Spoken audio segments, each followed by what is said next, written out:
San Pablo Radio presenta la reflexión dominical a cargo del Padre Aderico Dolzani, de la Sociedad de San Pablo.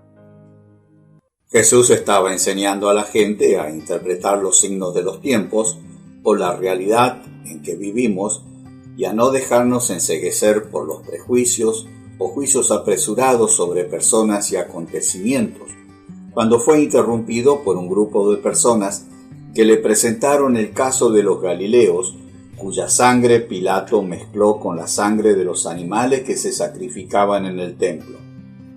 La historia recoge un cruel episodio de este tipo cometido por Pilato. Los judíos galileos eran los más rebeldes, y el hecho que Jesús y sus discípulos fueran galileos pesó en su contra en el tribunal que lo juzgó. De Galilea venía el grupo de los celotes, y sabemos que el apóstol Simón pertenecía a ese grupo. Una peregrinación de galileos fue al templo para ofrecer sacrificios. Los soldados de Pilato no podían entrar al templo con uniforme y armas.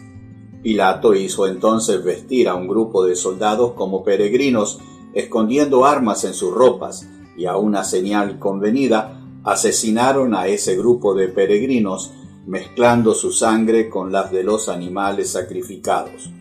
Un crimen horrendo y un sacrilegio. Los que presentaron el caso a Jesús esperaban una condena de los romanos o, desde el punto de vista religioso, explicar el trágico final de esos peregrinos por los pecados ocultos cometidos, porque esa era la explicación corriente que daban los rabinos y la tradición de Israel. Jesús no hace ni lo uno ni lo otro, y pone a los que le presentaron el caso en la situación y posibilidad de pasar por la misma situación si no se convertían, si no cambiaban forma de pensar, porque la violencia anidaba en sus corazones. Jesús comenta además otro hecho trágico de su tiempo, el derrumbe de la torre de Siloé, que provocó la muerte de 18 personas. Esa torre formaba parte de las defensas de la ciudad y estaba cerca de la pileta de Siloé.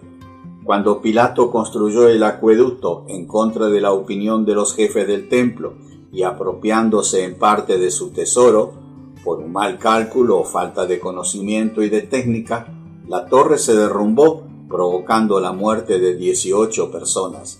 Y afirma Jesús que esas personas no eran culpables. Todo lo material puede fallar porque es material y no hay que buscar una causalidad espiritual como todavía podemos hacer hoy. Jesús añade una parábola para hacer ver que Dios cuida siempre de sus hijos.